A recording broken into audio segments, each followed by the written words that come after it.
La noche había quedado sobre Berlín. Y el silencio parecía cubrirlo todo. Pero no era un silencio de paz. Era un silencio lleno de secretos. En medio de los bosques. Se alzaba un palacio iluminado. Brillante, imponente, casi irreal. Dentro, las risas llenaban el aire. Copas chocaban. Y una mujer descendía lentamente por una gran escalera. Elegante, segura, poderosa. Su nombre era Emmy Göring. Pero no siempre fue así. Hubo un tiempo en el que ella era solo una actriz más. Actuaba en teatros pequeños. Recibía aplausos. Pero nunca logró ser una estrella. Era conocida, pero no importante. Hasta que un día, todo cambió. Conoció al hombre equivocado. En el momento exacto. Hermann Göring, uno de los hombres más poderosos de Europa. Y con ese encuentro, su destino quedó sellado. 10 de abril de 1935. No fue una boda normal. Fue un espectáculo. Las calles de Berlín estaban plenas. Miles de personas observaban. Aviones militares volaban en formación sobre el cielo. Y entre todos los invitados. Estaba el Adolf Hitler. No solo como invitado, sino como testigo. Ese día, Emmy dejó de ser una actriz. Y se convirtió en algo mucho más peligroso. En cuestión de meses, su vida cambió por completo. La mujer que antes hacía auditions. Ahora organizaba cines de estado. La que memorizaba guiones. Ahora hablaba con los hombres más poderosos del mundo. Y en 1938. Tomó una decisión que lo cambió todo. Se unió al partido nazi. Pero el verdadero cambio, no estaba en su estatus. Estaba en su hogar, un palacio, escondido entre los bosques. Karen Hall, no era solo una residencia. Era un monumento construido sobre el saqueo. En su interior, había una galería gigantesca, plena de arte. Obras que cualquier museo del mundo desearía tener. Renoir, Vermeer, y muchos más. Pero había un problema. Ninguna de esas obras había sido comprada. Todas habían sido robadas. Durante la guerra, cientos de miles de obras de arte fueron arrebatadas. A familias judías, a personas que nunca las recuperarían. Y esas piezas terminaron decorando las paredes del hogar de Emmy. Ella caminaba frente a ellas todos los días. Recibía invitados bajo esos cuadros.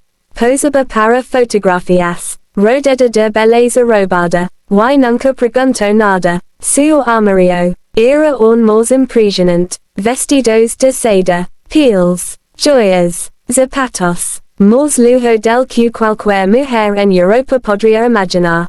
Pero detrás de esa belleza, había algo oscuro. Esos vestidos habían sido cosidos por prisioneros.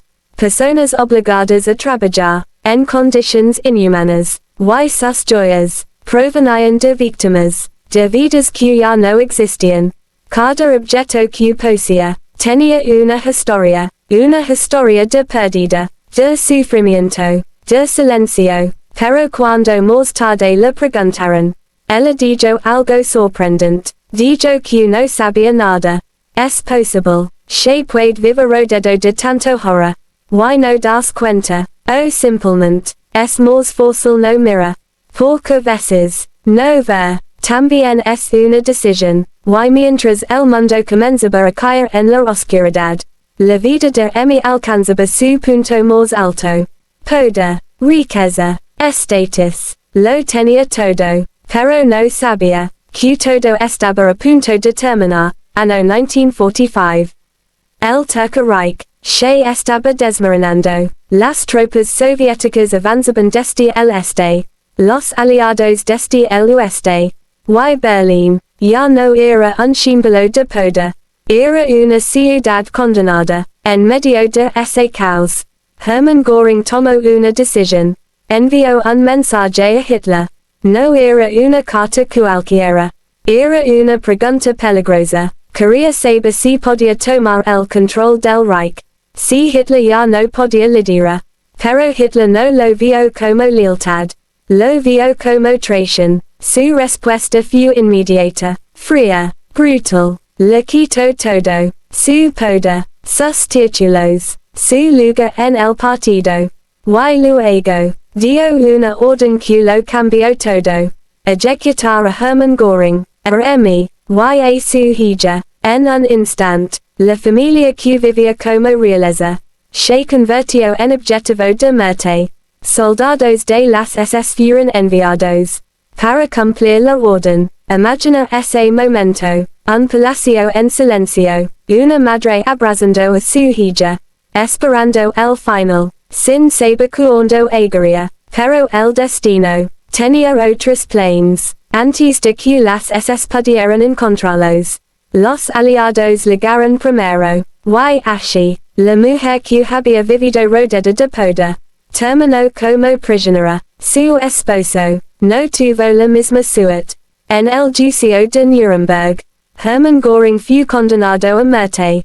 Pero incluso en su último momento. Eligió el control. La noche antes de su ejecución. Tomó una cápsula de cianuro. Y murió. Por su propia mano. Emmy. Se quedó sola. Sin poder. Sin riqueza. Sin protección. Pero aún faltaba algo. Su juicio. 1948. 3 años después del final de la guerra. Emmy Göring finalmente enfrentó la justicia. La pregunta era simple, pero imposible de responder. ¿Cuánto sabía ella? Su defensa era clara. Dijo que era inocente, que solo era una esposa, una madre, una actriz, que nunca se involucró en política. Dijo que no sabía de dónde venían las pinturas, las joyas, los vestidos, que nunca preguntó. Pero los fiscales vieron otra historia, una mujer que vivió durante años, rodeada de pruebas, arte robado, riqueza saqueada, lujo construido sobre el sufrimiento. Y nunca sospechó nada. El tribunal tuvo que decidir, no solo sobre ella, sino sobre algo más grande. ¿Puede alguien ser culpable por no querer ver? El veredicto llegó. El 21 de julio de 1948. Y sorprendió a todos. Emmy Göring no fue condenada como criminal de guerra. Fue clasificada como beneficiaria del régimen. Su castigo fue mínimo. Un año en un campo de trabajo. Que ya había cumplido. Parte de sus bienes confiscados. Y una prohibición temporal de actuar. Eso fue todo. La mujer que vivió entre riquezas robadas. Que usó joyas de víctimas. Que caminó por salones llenos de arte saqueado. Salió libre. Para muchos. Fue una injusticia. Para otros. Una prueba de algo más inquietante. Que a veces, la ley, no puede alcanzar la verdad. Después de la guerra, su vida cambió por completo. El palacio, desapareció. Las riquezas, desaparecieron. El poder, desapareció. La mujer que lo tenía todo. Ahora vivía en un pequeño apartamento. Sin electricidad, sin lujos, sin gloria, solo con recuerdos. Pero lo más impactante, es que nunca cambió, nunca se arrepintió, nunca admitió culpa, nunca aceptó la verdad, hasta el último día de su vida. Repitió lo mismo, yo no sabía nada, murió en 1973, levándose ese secreto con ella, y dejando una pregunta, que aún hoy, no tiene respuesta, es posible vivir rodeado de maldad, y seguir siendo inocente, o en algún punto, el silencio, se convierte en complicidad, porque tal vez, el mayor peligro, no es el mal en sí, sino, las personas que deciden no verlo, hay historias, que terminan con la muerte, pero esta, no terminó ahí, porque algunas preguntas, no murieron, décadas después del final de la guerra, el nombre de Emmy Göring, seguía generando debate, historiadores, abogados, sobrevivientes, Todos intentaban responder, la misma pregunta, era culpable, o solo ignorante, por su caso, no era como los demás. Ella no ordenó ejecuciones, no firmó documentos, no dirigió campos, pero vivió, dentro del sistema, y no cualquier sistema, uno construido sobre el dólar, un sistema donde millones de personas perdieron todo, sus hogares, sus familias, sus vidas, y en medio de todo eso, ella vivía rodeada de lujo. Entonces, eso la hace inocente, o peor aún, la hace cómplice, porque existe algo más peligroso que hacer el mal, ignorarlo. Los psicólogos tienen un nombre para esto. Lo claman, ceguera voluntaria, cuando una persona elige no ver la verdad, aunque esté justo frente a sus ojos.